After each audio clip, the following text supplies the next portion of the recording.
Hello, friends. Today is a very special day. I hope it is for you. For me, today is very special because today is June 8th, 2021.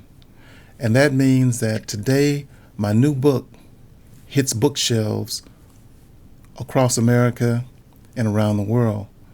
The book is called The Blues, The Authentic Narrative of My Music and Culture.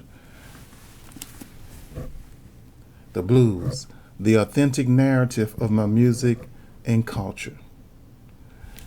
And this book is a counter narrative to what we've been taught, what we've been told the blues is, where it came from, and its meaning. And so this book corrects a lot of that information. You know, right now, America seems to be going through a reckoning.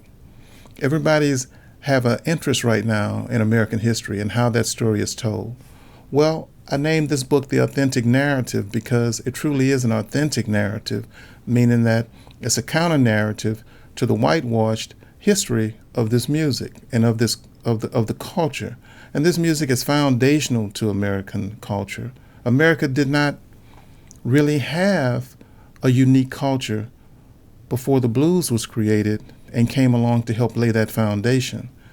The blues left New Orleans, went to Chicago and exploded there, made its way to Harlem, inspired what's called the Harlem Renaissance.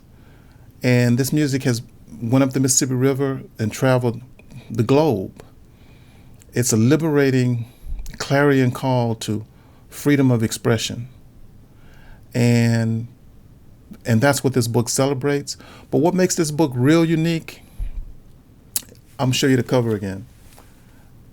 The Blues, The Authentic Narrative of My Music and Culture. When I say my music, I'm talking about the blues. I'm talking about the culture I was born into. And what makes this book unique, in my opinion, is that there are many books written about the blues, at least ostensibly anyway.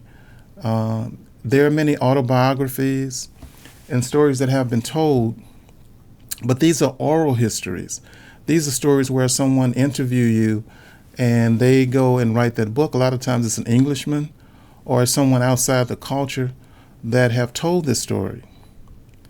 It hasn't really been told by someone from the culture, born into the culture, and that's what makes this unique.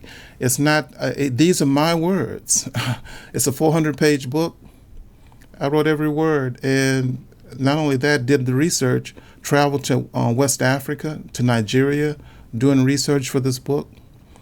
This book took several years to come about. I was on a pilgrimage, so to speak, or a journey to try to, after Katrina happened in New Orleans, to really try to get an understanding of what this culture was and what it meant to me, and try to uncover a lot of the misconceptions, fairy tales, tropes, and many of them based in eugenics that we've come to accept as being real history when it's not real history at all.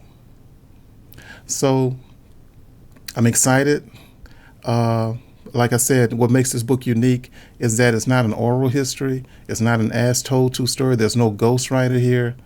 And there's over 300 citations, notations, and citations of primary evidence to this is a thoroughly researched study.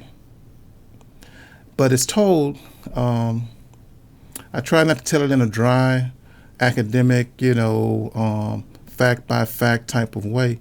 It's a story. It's a story of my life, and it's the story of this culture as seen and heard through my ears and eyes.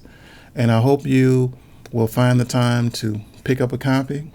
You can get it at Amazon. It's the number one ethnomusicology book right now at Amazon, and I'm very happy about that. It's also available at my website, ChrisThomasKing.com, if you want an autographed copy. But other than that, You can find it at your local bookstore. You can order it online or wherever you get your books. And I hope to see you as I go out, venture out safely. That is, as things get back to normal somewhat. I'll see you at bookstores real soon, and I'll be announcing those things at my website and on social media. And one last thing, I have a podcast called The Blues, the Authentic Narrative Podcast. If you want to hear more in-depth discussion about the issues that this book bring up, some of them surely going to be a little controversial for some. So we can discuss those things, and I look forward to that. And thank you for listening.